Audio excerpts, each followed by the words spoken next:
Everyone, welcome back to our channel. তো এটা হলো কি রেজিস্ট্রি ম্যারেজ পার্ট 2।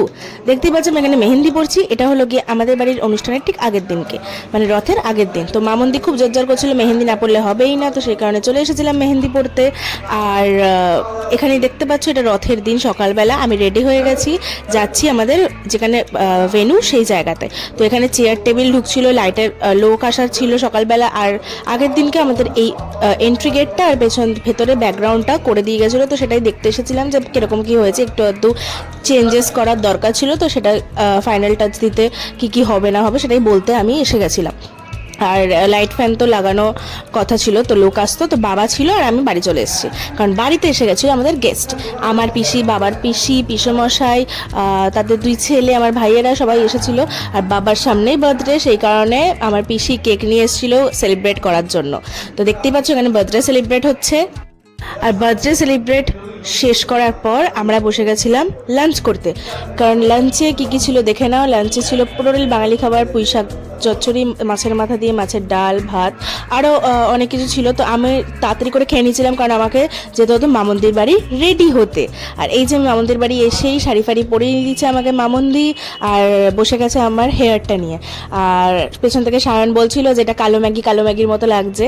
তো আমি ওকে বলছিলাম একটু যে খেয়ে নে কালো ম্যাগিটা, যখন তখন ম্যাগি তো ফেভারিট, কালো ম্যাগি, তো টেস্ট করে দেখ কেমন।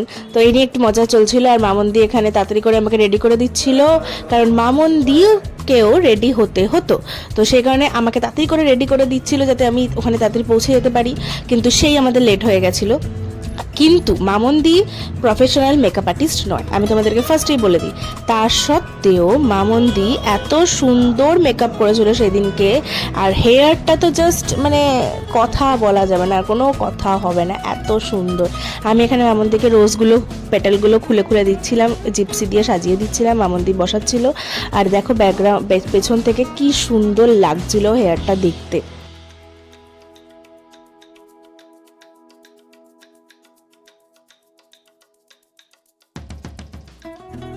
হেয়ার কমপ্লিট করার পর মামন্দি বসে পড়েছিল মেকআপের জন্য। আর এই দেখো আমার ফাইনাল লুক, এতটা আমি স্যাটিসফাই হয়েছে, এতটা সুন্দর লাগছিল আমাকে, মানে আমি নিজেই ভাবছিলাম, মানে বলছিলাম মনে মনে আর কি। যাই হোক, তো হেয়ারটা দেখো জাস্ট অসম্ভব সুন্দর, আমি যেমন চেয়েছিলাম ঠিক তেমন মামন্দি মনের মতো করে সাজিয়েছে আমাকে সেই দিনকে।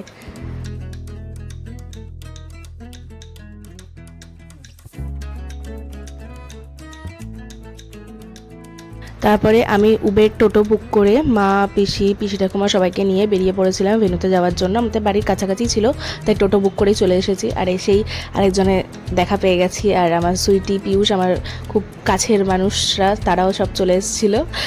আর ভেতরে দেখতেই পাচ্ছ তো ওদের বাড়ির লোক আর আমাদের ফ্যামিলির কিছু ফটোগ্রাফার এসে গেছিলো। তো সবাই মোটামুটি এসেই গেছিলো। আর আসার সাথে সাথেই শুরু হয়ে যায় ফটো সেশন, ফটো তোলা। সব ফ্যামিলি মেম্বারদের সাথে প্রথমে ফটো তুলে নিয়েছিলাম, কারণ সেদিনকে মোটামুটি ফাঁকা ছিল।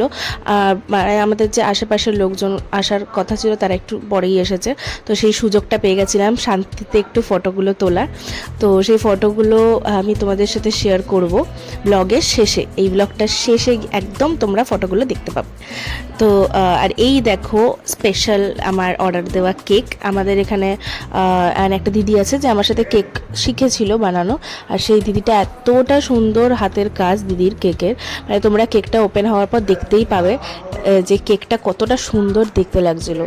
আর ফ্লেভারটাও অসম্ভব সুন্দর ছিল।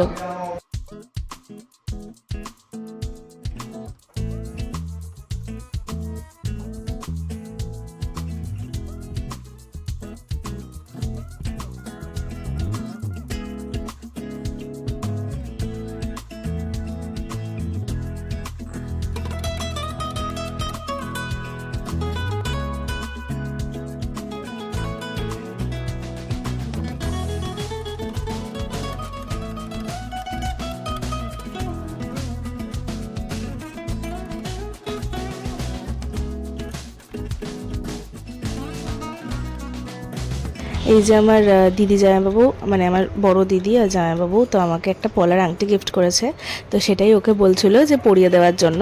আর ও আমাকে পরিয়ে দিচ্ছিলো, তা পরানোর পর দেখা গেছে যে না, আঙুলে একদম ফিট হয়েছে, আংটিটা একদম পারফেক্ট মাপে নিয়ে আসছে জামাইবাবু।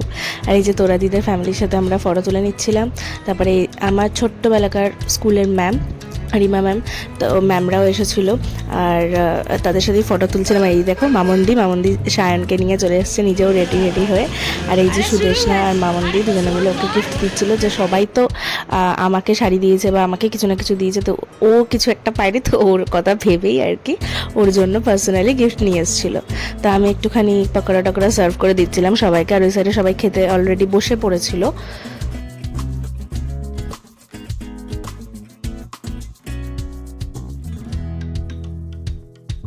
আর এই যে আমার আরেক মামি, দাদা আর বৌদি, ওদের সাথে ছবি তুলেছে। আর এই যে শতরূপা, প্রীতেশ, ওরা তো খুব ক্লোজ ফ্রেন্ড আমাদের। তো এখানে সবাই খেতে বসে গেছিলো, তো আমি একটুখানি মানে বেশি ভিডিও করার বা বেশি দেখানোর আমি টাইম পাইনি, যেটুখানি পেয়েছি সেটুখানি আমি ভিডিও করেছি, ব্লগ করেছি। আর আমাদের ফ্ল্যাটের আশেপাশে যারা ছিল তারা এসেছিলো, আমার স্যার এসেছিলো। আর লাস্টে আমরা খেতে বসে গেছিলাম, তো ও আমাকে খাইয়ে দিচ্ছিলো। তো বন্ধুরা মিলে অনেক আর কি মজা করতে করতে আমরা খাচ্ছিলাম আর কি। তা প্রীতেশ বলছিল ওকে পেঁয়াজটা খাইয়ে দিতে, তো সেটাই খাইয়ে দিচ্ছিলাম। আর মানে প্রচণ্ড এনজয় করেছে, এটাই যা, প্রচণ্ড মজা হয়েছে, বন্ধুরা মিলে এনজয় করেছি, সবার সাথে দেখা হওয়া, এক জায়গায় সবাই হওয়া, তো সবটা মিলিয়ে মিশিয়ে খুব ভালো কেটেছে দিনটা। এবার পালা শেষ করার, দিন শেষে সবাই হাসি মুখে আমরা ভিডিওটা শেষ করছি। তোমাদের এই দুটো ব্লগ ভালো লাগলে আমার চ্যানেলটাকে লাইক, কমেন্ট, সাবস্ক্রাইব করে দিও, আর সাথে থেকো, পাশে থেকো। এর থেকে বেশি তোমাদের কাছ থেকে আমার আর কিচ্ছু চাওয়ার নেই। So bye bye.